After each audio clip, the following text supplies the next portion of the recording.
bienvenue dans cette nouvelle vidéo point lecture avec beaucoup de livres à vous présenter. Promis, cette fois-ci, ça ira très vite pour de vrai sur chacune d'elles avec juste le nom, l'auteur, la maison d'édition et mon avis, sans forcément plus en dire. Et du coup, c'est parti! On commence donc avec un réel coup de cœur, c'est le livre avec lequel je vous ai laissé la dernière fois. Il s'agit des Jumeaux Croche-Mort, écrit par Cassandra O'Donnell, publié aux éditions Flammarion Jeunesse et ici à la bibliothèque de Vevey. On va suivre donc les deux jumeaux, Silence et Auriel, orphelins depuis la mort de leur mère, qui sont envoyés très rapidement dans une très bonne famille d'accueil. C'est assez rare les bonnes familles d'accueil dans les histoires. Malheureusement, ils vont devoir la quitter aussi rapidement car leurs grands-parents, qu'ils ne pensaient pourtant pas connaître, veulent les recueillir absolument dans le manoir familial sans leur laisser le temps de faire connaissance, etc. Vraiment, c'est une question de temps. Ce sont des gens très assez froids, pas très appréciables, qui n'acceptent pas qu'on déroge à leurs ordres. Et du coup, donc les deux jumeaux vont y aller, mais une fois sur place, vont se rendre compte qu'une terrible malédiction plane sur le manoir. Je m'arrête là pour le résumé, je vais essayer d'aller très vite sur mon avis. C'est clairement une pépite que j'ai dévorée en très peu de temps. Je voulais le lire pour les 2 jours d'Halloween. Je l'ai terminé un peu plus tard, certes, mais avec beaucoup d'appréciation. J'ai adoré le cliffhanger de la fin. Tout est vraiment super bien amené, bien construit. La plume de Cassandra O'Donnell, c'était mon premier roman d'elle. J'ai vraiment adoré, donc j'ai hâte, j'espère avoir l'occasion très bientôt de lire le tome 2 parce que c'était vraiment une superbe lecture. Donc je vous la recommande chaudement si vous ne l'avez toujours pas lu. Et surtout voilà, pour cette période halloweenesque et même un peu plus tard pour la période actuelle, automne-hiver, où il fait un peu plus froid et du coup plus sombre. On passe à une dernière lecture papier avant de faire une pause dans les lectures que je n'ai plus en physique avant la dernière. Ici il s'agit de Magic Charlie que j'ai malheureusement abandonné. C'est écrit par Audrey Alouette, publié chez Gallimard Jeunesse, disponible toujours à la bibliothèque de Vevey. On va suivre Charlie qui deviendrait un apprenti magicien pour sauver sa grand-mère à qui on a volé sa mémoire dans un sablier magique. Et donc Charlie va devoir tout mettre en œuvre pour récupérer la mémoire volée de sa grand-mère. Je m'arrête là pour le résumé. Je sais que c'est un livre qui a été beaucoup apprécié sur les différentes sphères littéraires.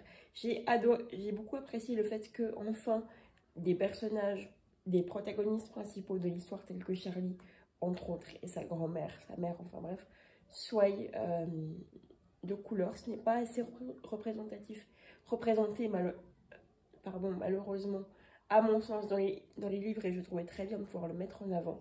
L'univers où règne toute la magie qu'a développée Audrey Alouette est vraiment extra. Malheureusement, certaines longueurs de phrases, beaucoup de termes de grade magicien étaient beaucoup trop durs à retenir, comprendre pour moi. Et j'avais l'impression que je me prenais plus la tête qu'autre chose à essayer de comprendre réellement ce que je lisais. Et du coup, c'est ce qui m'a décidé à l'arrêter définitivement. Je ne remets en aucun cas, en aucune cause, le travail de l'autrice. Son univers était vraiment incroyable et je suis sûre que d'autres histoires qu'elle a écrites sont vraiment superbes.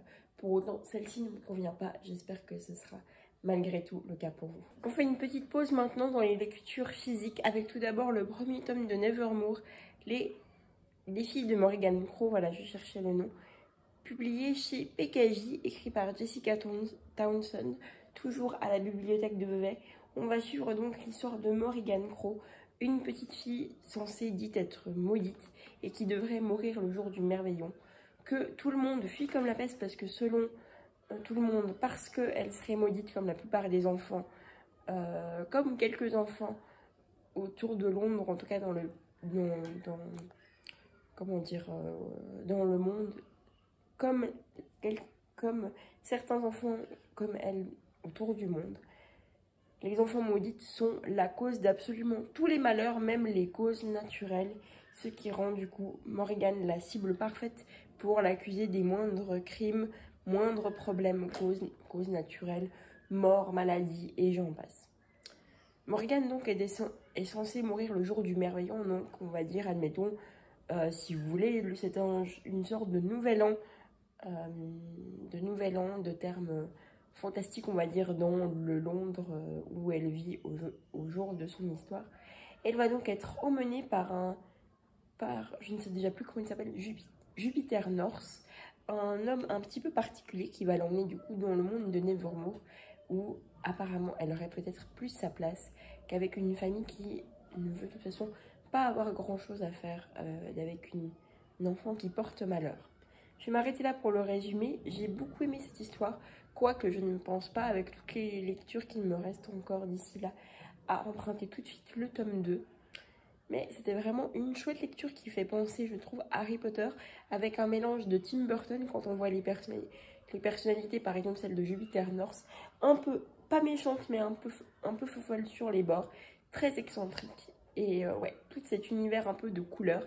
La couverture, je ne sais pas si vous la verrez à côté de moi, est absolument magnifique. La chatte qui s'appelle, je ne sais plus comment elle s'appelle malheureusement, j'ai oublié son nom.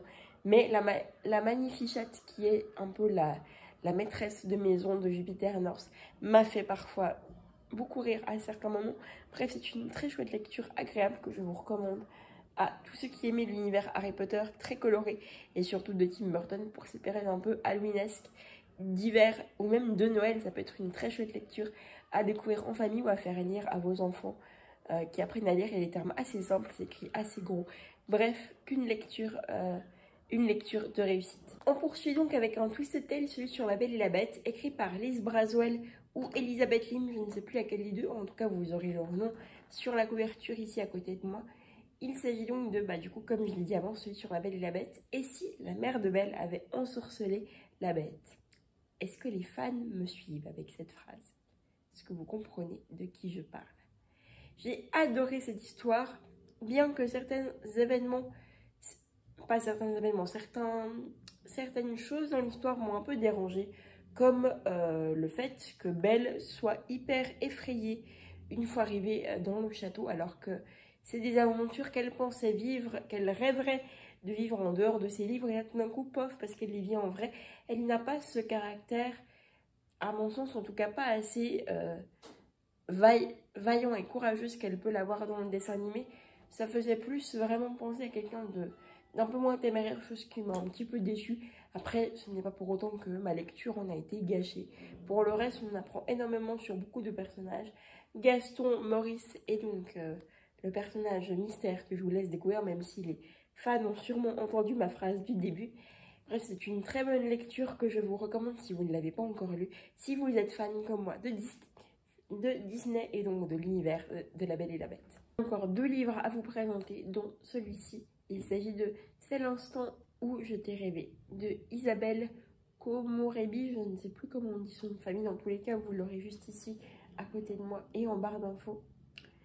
C'est tout simplement, on va dire, une petite romance qui regroupe plusieurs personnages qui ne se connaissent pas, ou en tout cas l'un d'eux se connaissent mais pas forcément les autres, pas de premier abord.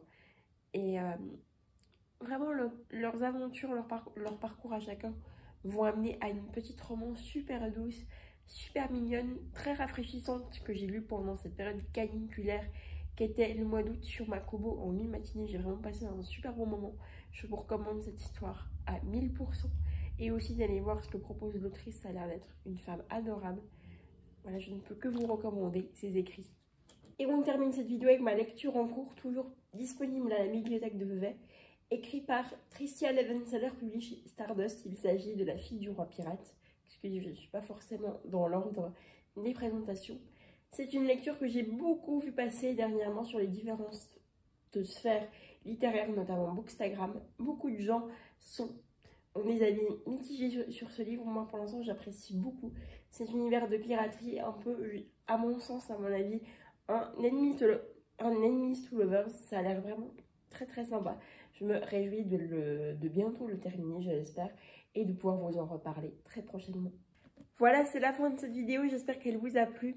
Je vous souhaite de très bonnes lectures, de très bons jeux, films, séries, bref, ce qui vous fait plaisir en cette période hivernale, un peu froide où on ressort les plaines, les boissons chaudes. Je vous dis à très bientôt pour de nouvelles aventures et d'ici là, prenez soin de vous. Ciao, ciao!